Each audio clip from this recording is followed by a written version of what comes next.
Welcome back to the deep dive. Today, we are undertaking a truly critical mission. We're going to be tackling the escalating global youth mental health crisis and really analyzing the immense and frankly complex role artificial intelligence is playing in the struggle to find solutions. We've compiled quite a stack of sources here, highly technical, very insightful, everything from, neurolinguistic programming studies right through to detailed security frameworks.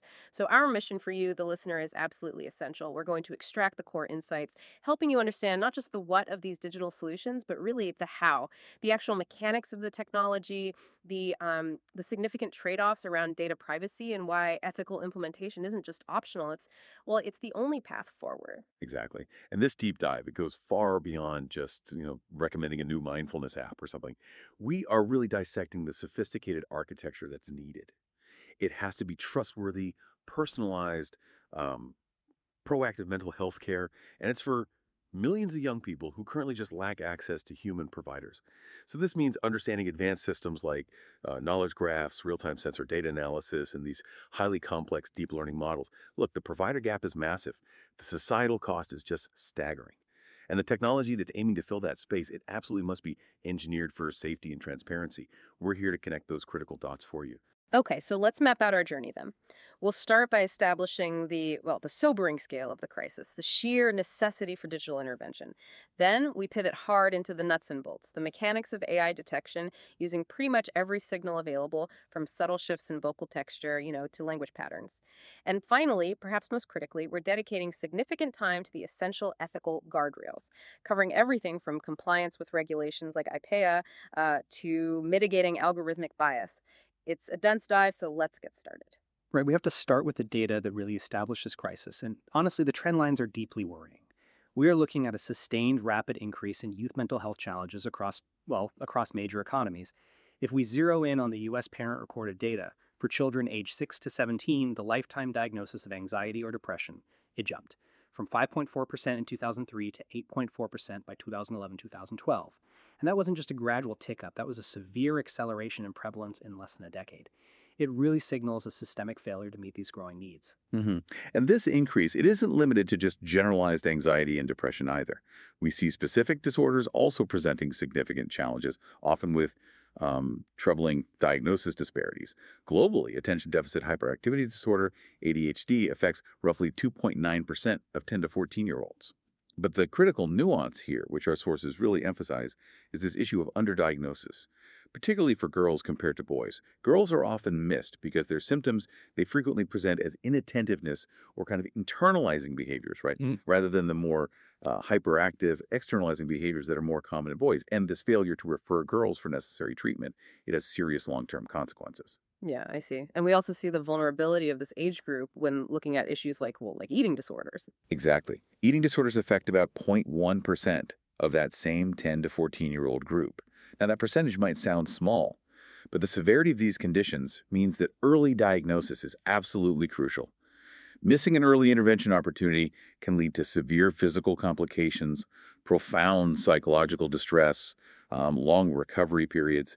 The need for precise early detection systems is paramount, really across the board. And beyond just the clinical diagnoses, the youth of today are dealing with these compounding stress factors that seem, well, almost unprecedented. It's not just one source of pressure anymore.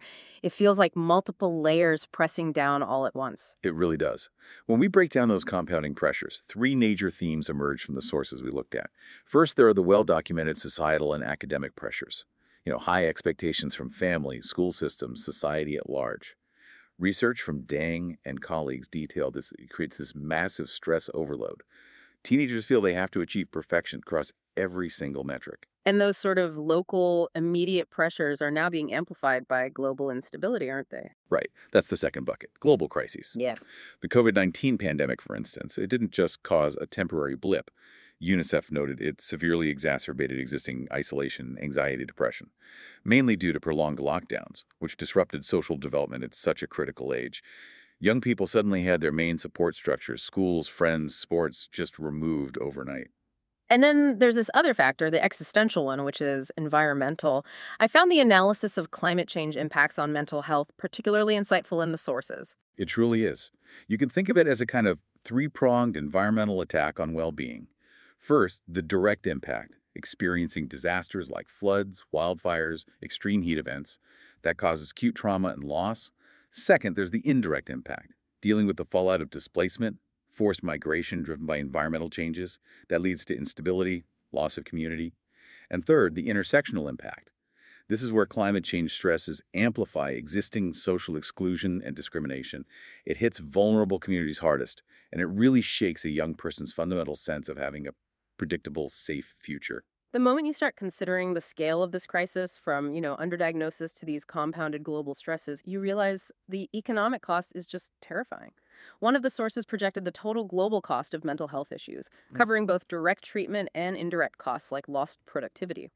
It's projected to reach a massive US $6.0 billion overall. That $6 trillion figure, it really underlines why this isn't just a humanitarian issue. It's a global economic emergency.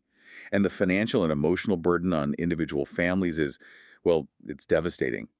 Our sources detail that childhood psychological problems can result in a lifetime cost of around $300,000 in lost family income.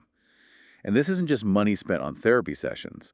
This is often because caregivers have to step back from their careers, reduce hours, or even leave the workforce entirely to manage their child's complex care needs. Wow. That reduction in income must create such a vicious cycle of strain. It absolutely does. And the emotional toll is reciprocal, it's profound. A 2024 report by the Evernorth Research Institute highlighted that working parents of children facing mental health challenges are 2.7 times more likely to have a mental health condition themselves. That really speaks to the immense emotional and logistical gymnastics these caregivers perform daily. And that strain translates directly to the healthcare infrastructure itself, doesn't it? I mean, look at the shocking trend in the UK. Mental health related hospital admissions for youth increased by 65% over a single decade between 2011 and 2022. That 65% number is like a flashing red light for the system's capacity. It just can't cope. And if you zoom in on adolescent girls aged 11 to 15, those cases actually doubled. Doubled. The existing human centered system simply cannot absorb this level of demand growth. And this is precisely why digital mental health solutions, they have to stop being viewed as niche alternatives. They need to be treated as crucial infrastructure. So platforms like Headspace, BetterHelp, WISA, they're essentially bridging that gap. Yes, they're becoming essential tools for mass intervention. They address the major barriers stopping young people from seeking help: the stigma, the often crippling financial constraints, and critically, the extreme provider shortage. They offer evidence based support 24/7, providing the necessary discretion and affordability to promote proactive, early intervention before a crisis escalates into, say, a hospitalization. Okay, so if digital intervention is the essential bridge, then AI is clearly the engine driving the vehicle. But for that AI to work, it requires massive amounts of fuel data, which is aggregated and analyzed through a process known as digital phenotyping. Let's start by breaking down the four main categories of data being collected for a comprehensive mental health assessment. Right, let's categorize the fuel source, as you put it. The first one is fairly intuitive: first party data. This is foundational stuff: demographics, age, known family history, educational background, maybe a general profile of their social media presence, basic info. The second category is data collected through tracking apps. This is more active self reported input on mood fluctuations, sleep quality, quantity, daily behavioral logs. Okay, and the third category is where the passive collection turns really sophisticated: sensor data. This leverages the devices young people already carry everywhere, their smartphones and wearables, for real time monitoring. Exactly. And this is the heartbeat of proactive intervention. For example, GPS sensors. They're analyzed to measure mobility and entropy. Mobility tracks where the user goes, entropy tracks the variation in their activity, the range of places they visit, the time they spend at them. So if a user's entropy suddenly drops, meaning they're becoming sticky, not leaving their immediate home area, or their activity levels measured by accelerometers plunge, that is a highly relevant, real time signal. Feeding this stream of sensor data into machine learning algorithms enables something called JDI.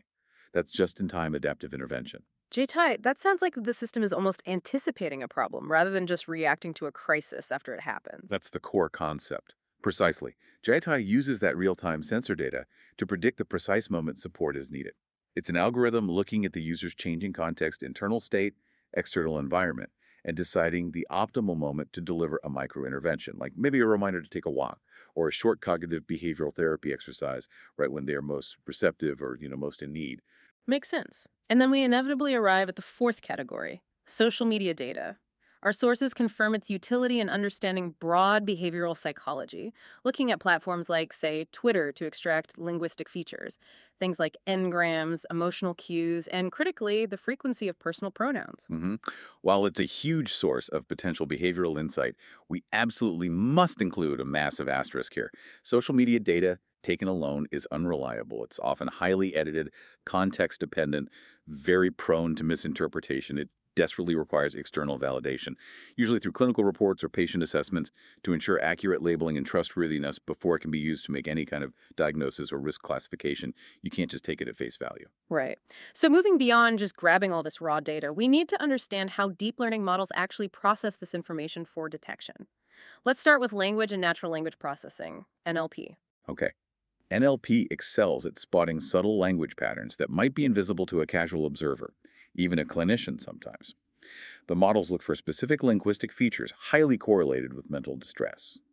One dominant feature frequently identified is the elevated use of first person singular pronouns, words like I, me, my.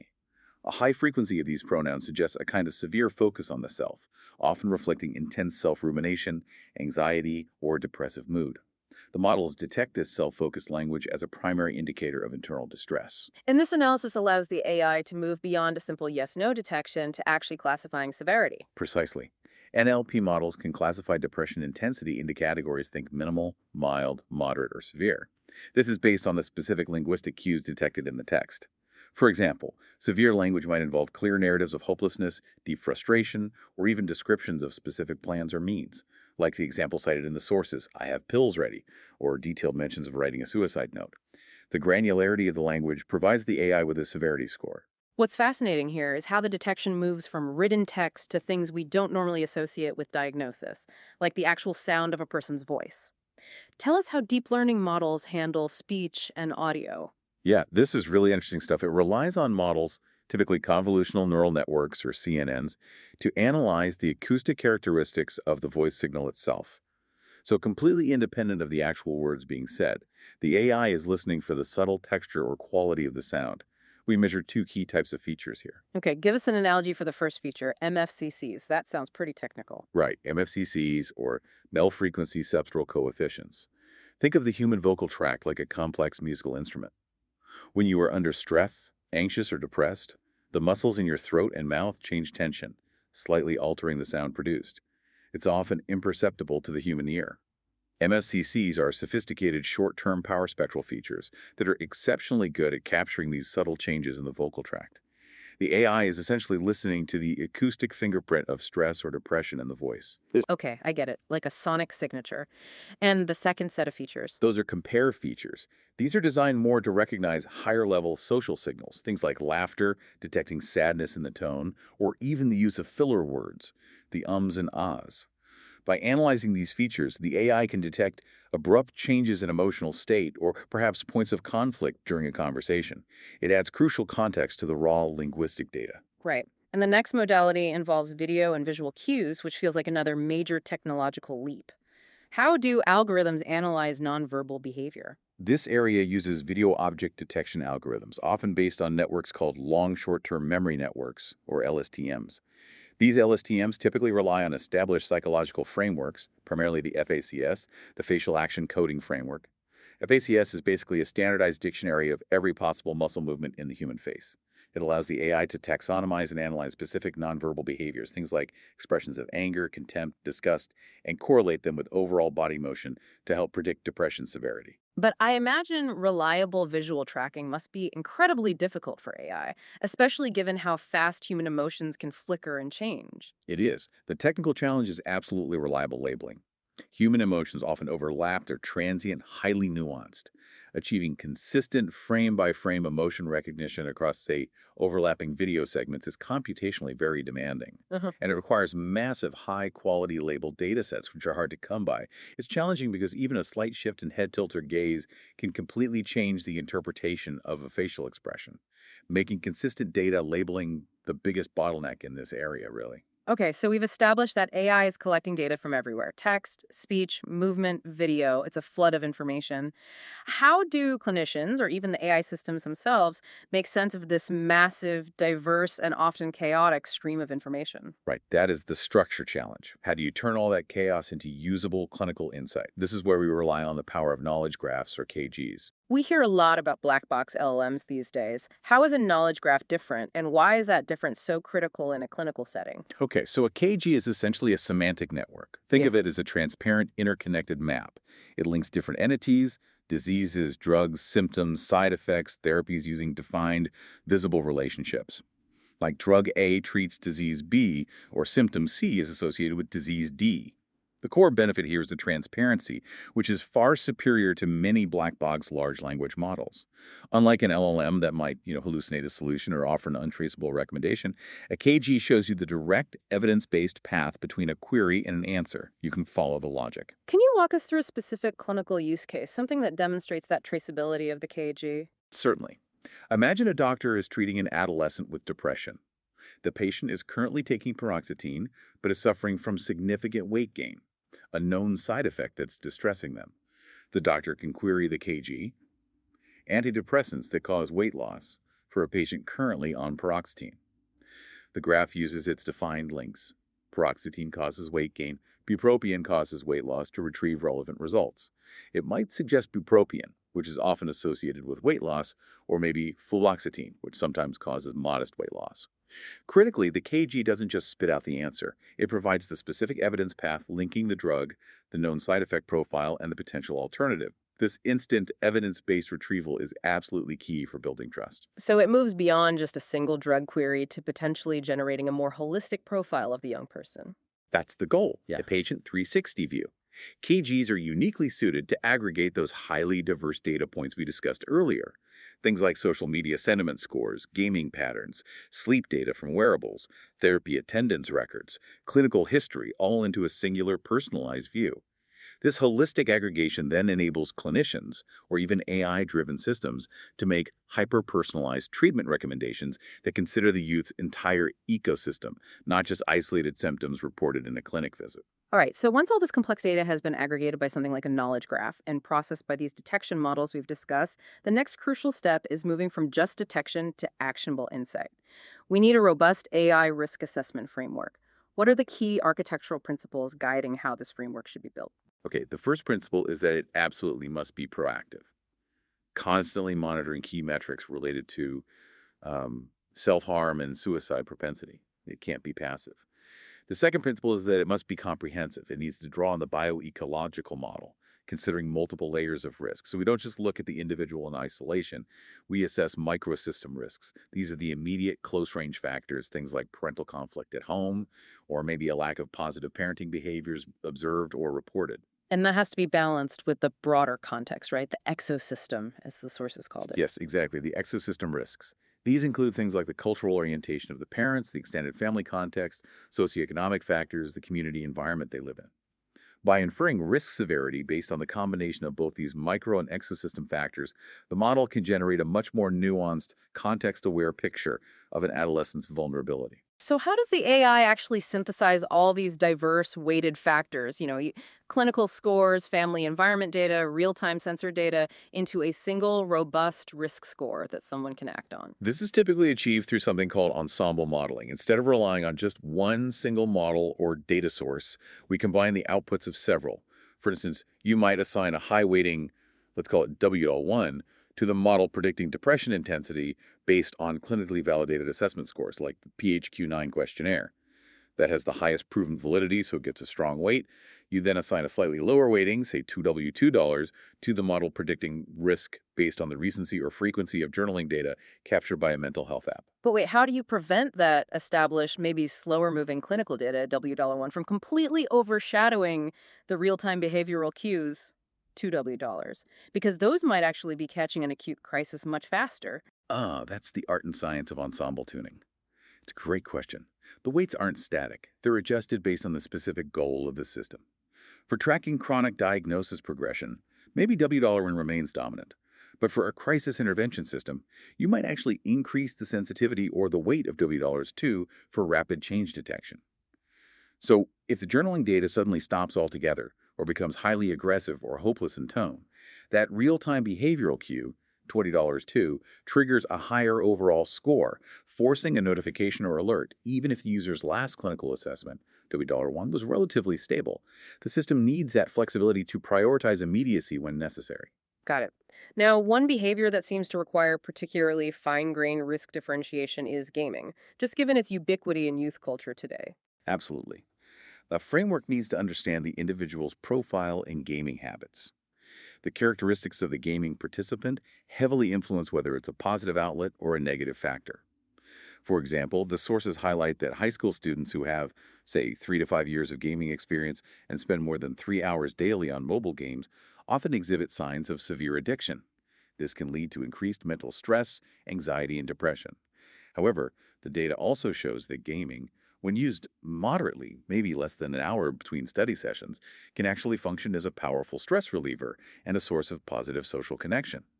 So, the AI's framework must be sophisticated enough to clearly differentiate between that addictive, high risk usage pattern and healthy, moderate usage. It's not just gaming bad. Okay, so once the risk is assessed, the AI needs to transition to providing help, to recommendation. Tell us about AI powered recommender systems, or RS, and how they personalize these interventions. Right. Recommender systems are the bridge to action. They generally fall into three main approaches. First, there's collaborative filtering, CF. Think of it as like people who felt like you also found this helpful. It recommends content or therapy types based on users with similar behaviors or profiles. It's great for refining suggestions once you have some data, but it struggles with a cold start when a new user enters the system with no history. And the second approach, content based, sounds like it might solve that cold start problem by focusing just on the user's stated or observed preferences. It does, partly. Content based suggestions recommend items similar to what the user already seems to prefer. If the user consistently listens to, say, calming ambient music for relaxation, the system recommends other ambient artists or similar genres known for anxiety relief based on content features. The third type is often the most advanced for mental health applications, the knowledge based RS, KBRS. How does the KBRS differ significantly from the other two?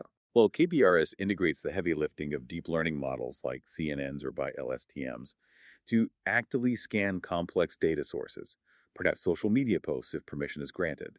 It computes a real time sentiment score and then uses that underlying knowledge structure, like the knowledge graph we discussed, to send very specific warning messages or suggest specialized therapies. It relies more on the semantic relationships and inferred meaning within the knowledge graph rather than just user similarity, CF, or content tags, content based. And the integration of these recommender systems with the real time sensor data leads us back to context aware RS. This enables that truly just in time intervention, doesn't it? Yes, absolutely. Apps like MOSS, which stands for Mobile Sensing and Support System, are perfect examples here. They use the user's current context time of day, physical location from GPS, current smartphone usage patterns, recent sensor data like activity levels to deliver micro interventions exactly when they are most likely to be effective or needed. For instance, if the system detects the user has been sedentary and isolated in their apartment for hours, so low entropy, low activity, during what should normally be a busy time of day for them, it might trigger a prompt. Maybe a micro CBT exercise focused on behavioral activation, or a simple notification encouraging a specific activity like going for a short walk. It makes the intervention highly relevant to the immediate situation. Now, we absolutely have to address the massive elephant in the room, generative AI and large language models, LLMs. In theory, they offer this tremendous opportunity to help bridge the human counselor gap, right? The potential is genuinely transformative, especially in their role as conversational agents. LLMs can supplement human counselors. The PSI-LLM example in the sources shows they can automate mundane administrative tasks, freeing up clinician time. Yes. And crucially, they could potentially provide immediate psychological consultation services when human counselors are simply unavailable. Think late nights, weekends, or in geographically remote areas. Their fluency makes them feel like a very capable resource. But, and it's a big but, their risks are equally massive, aren't they? Especially when dealing with high stakes mental health crises. What are the key limitations we really need to highlight from the sources? There are three critical limitations we need to be very aware of. First, LLMs currently rely heavily on non representative data. Often it's text from the internet, social media dialogue, and their training labels frequently lack rigorous expert clinical validation. They are fundamentally trained for fluency and coherence, not necessarily for clinical safety or accuracy. Second, they fundamentally cannot interpret nonverbal cues, the user's tone of voice, their facial expression, a hesitation, and their typing speed. These are essential components of effective, empathetic counseling that LLMs just miss. And the third limitation concerns safety protocols, which honestly was the most alarming finding in the sources I read. Correct. Research demonstrated that some LLMs, like versions of ChatGPT tested, seriously underestimated suicide risk when presented with specific crisis scenarios, compared to how actual trained human professionals assess the same scenarios. The risk here is very real because these models are often programmed to be inherently helpful or positive. They might inadvertently suppress or downplay necessary emergency escalation signals, failing to provide the immediate, appropriate crisis response protocol, like connecting the user to a hotline or emergency services. We also saw issues flagged regarding language and nuance in the sources, didn't we? Yes, the multilingual challenge is stark and raises serious equity concerns. Accuracy is highly language dependent. For instance, one study found that depression related text written in German translated and performed significantly better in AI assessment tasks than similar text written in Turkish. This performance disparity is often linked directly to the scarcity of high quality, clinically annotated mental health resources available in specific languages like Turkish. It means the models are inherently less robust, potentially less safe for non English or non major European language speakers. That's a huge problem. Okay, this transition brings us squarely to the most delicate tightrope walk in this entire field, balancing the immense power of all this aggregated data with the absolute necessity of protecting the individual user's privacy and ensuring ethical use. We have to first confront the stark reality of the security threat landscape. We really do. We have to acknowledge that healthcare data, especially sensitive mental health data, is a prime target for attackers. Our sources emphasize this clearly, citing the disclosure of over 500 million healthcare records just between 2009 and 2023. This isn't just a theoretical risk, it's an ongoing breach reality. And we saw that specific, very high profile controversy involving Crisis Text Line. Sensitive, confidential dialogue data shared by vulnerable users was reportedly leaked or shared inappropriately with a partner entity for analysis. That fundamentally violates the basic trust model that's essential for crisis communication. And that inherent risk is compounded by the lack of comprehensive governance across the vast field of digital mental health tools, right? Yes, exactly. The regulatory gap is a major concern flagged in the sources. The FDA's review scope is currently quite limited, primarily focusing on devices or specific medical apps that qualify as regulated mobile medical devices. The vast majority of consumer facing mental health apps and wearables, the ones most young people might actually use, operate without this comprehensive regulatory oversight. This lack of regulation means we have to seriously question the authenticity, the validity, and ultimately the trustworthiness of the measurements and interventions they claim to provide. Are they really evidence based? Are they safe? So, given that landscape, we absolutely need strong legal frameworks to protect this uniquely sensitive data. How do established regulations like GDPR and HIA guide this? Compliance has to be the absolute baseline. Internationally, we look to frameworks like the GDPR, General Data Protection Regulation, and in the UK, the Data Protection Act of 2018.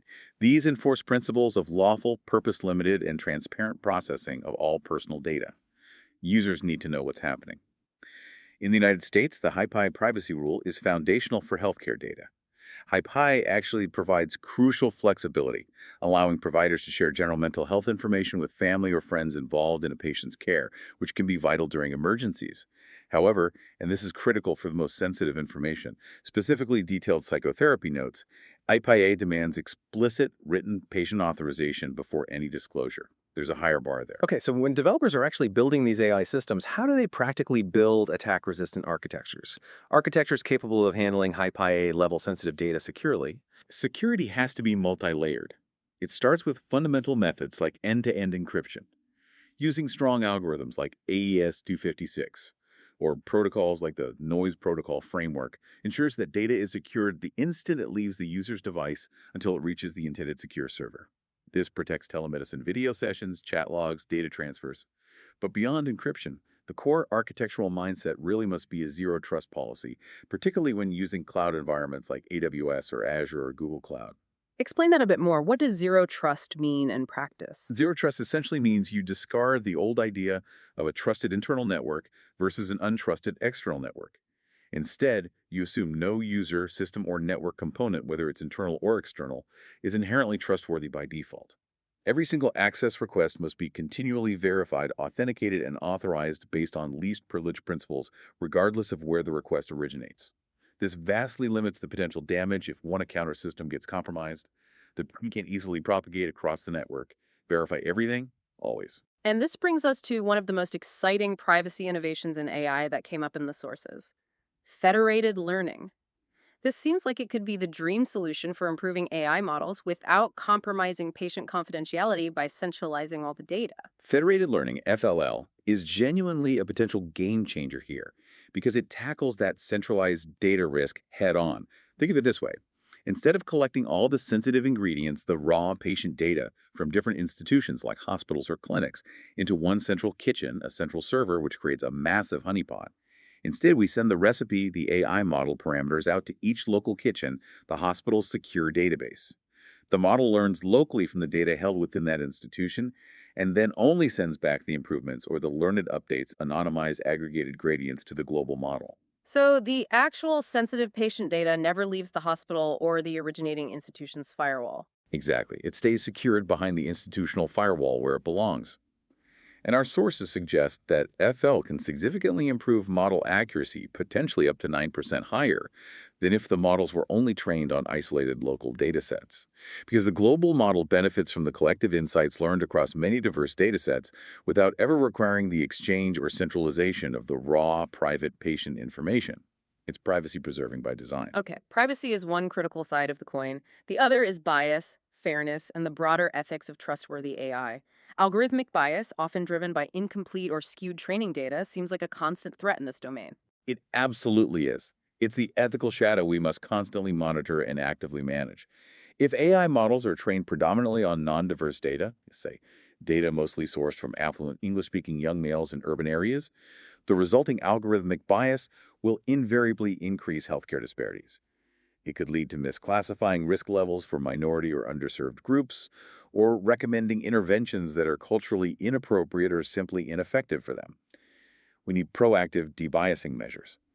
Things like prejudice remover algorithms, which are technical methods applied during the model training phase to identify and actively mitigate statistical correlations between sensitive attributes, like race or gender, and the predicted outcome, like risk score. And to proactively identify these kinds of ethical and privacy risks, rather than just waiting for a failure or a scandal, systems often employ formal threat modeling techniques. We saw the Lin-Dunn framework mentioned in this context. Yes, Lindine is a highly specialized, structured framework.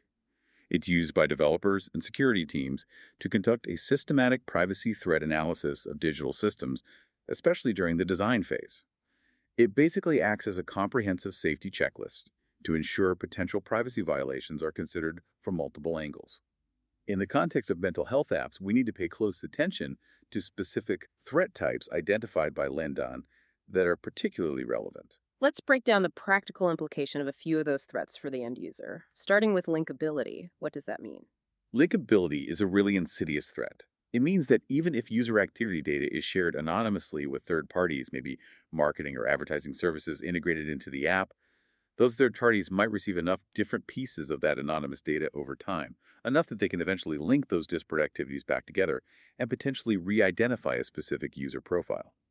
This means your sensitive private app usage data related to depression or anxiety could inadvertently be linked back to your main advertising profile, used to target you with ads, or worse. That's worrying. And what about non repudiation? That sounds technical.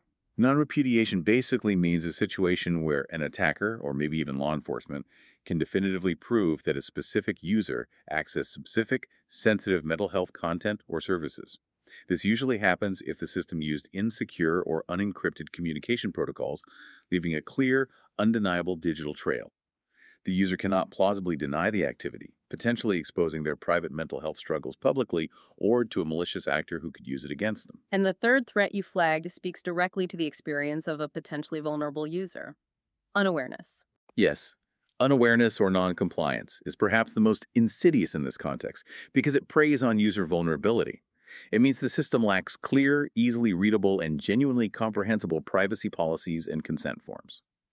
For a young person who is already psychologically challenged, maybe struggling with concentration or anxiety, navigating a dense, jargon filled legal document is often impossible. They just click agree. If the user cannot easily understand what data is being collected, exactly how it's being used or shared, and with whom, then they cannot provide truly informed consent. We absolutely must use readability analysis tools and user testing to ensure these policies are genuinely accessible and understandable, not just legally compliant on paper. So, pulling this all together, what does the truly responsible future for ethical AI and youth mental health look like? How do we test and ensure safety before deploying these powerful tools widely? It really requires a combination of three things continuously. First, ongoing human supervision and oversight. AI cannot operate autonomously in high stakes areas like this. Second, establishing robust and diverse feedback loops involving all stakeholders patients, clinicians, parents, ethicists, the public. We need constant input on performance and impact. And third, a strong commitment to safe simulation and testing before real world deployment. This is where the concept of digital twins, DT, for mental health becomes potentially essential. A digital twin of a patient's mental health state. How would that even work? It sounds futuristic, but the concept is developing.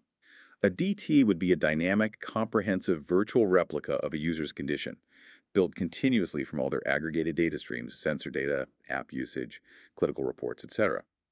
We could then use this DT as a safe virtual sandbox environment. We could simulate a new potential intervention, maybe tweaking a medication dosage in the model and introducing a new type of digital therapy module, or adjusting the rules for the JETI alerts. We could track the predicted impact of that change within the safe virtual environment of the digital twin before ever deploying it to the actual physical user. This allows for much more rapid, personalized optimization of care strategies while significantly mitigating the risk of causing unintended harm through untested interventions in the real world. Hashtag, tag, tag, tag, outro. Wow. We've taken a truly comprehensive deep dive today. We started with the stark reality of the youth mental health crisis, a massive global problem generating, trillions in costs and stretching our human capacity right to the breaking point. hmm And that crisis makes digital intervention not just a nice to have, but an immediate social and economic necessity. We saw this intervention as being powered by increasingly advanced AI, utilizing all sorts of heterogeneous data collected through digital phenotyping. Everything from analyzing the subtle acoustic fingerprint of stress using MFCCs and voice recordings, to mapping complex treatment options using transparent knowledge graphs for clinical decision support. And crucially, this powerful technology absolutely must operate within clear, non negotiable ethical boundaries. We detailed the necessary security frameworks, things like federated learning to ensure patient data stays private during model training, the zero trust policy mindset for building secure architectures, and the mandatory compliance with privacy frameworks like LINDUN for threat modeling and regulations like HIPAA and GDPR, alongside efforts to ensure fairness and mitigate bias. The technology is advancing incredibly quickly, but the governance has to maintain pace. Ultimately, viewing investment in early intervention and well designed digital support as some kind of luxury is just a grave mistake. It's an economic imperative. The goal here is a radical shift, moving beyond simply identifying symptoms after the fact towards delivering proactive, hyper personalized, and above all, demonstrably safe care at the exact moment a young person needs it most. That leaves us with this final thought for you, the listener, to explore. We dedicated some time today to discussing how large language models, despite their impressive conversational fluency, have really struggled with consistency and accurately classifying crisis situations, sometimes even dangerously underestimating the risk of suicide compared to trained human professionals. So, given the intensely high stakes involved in human mental health, what new metric, what new standard, perhaps beyond just accuracy and relevance, must we demand from these AI systems? Something to truly prove they possess the requisite wisdom, that critical blend of sound judgment, context, and maybe even empathy, and not just access to information, before we trust them to handle sensitive human crises. That's the question we're leaving you with until next time on the deep dive.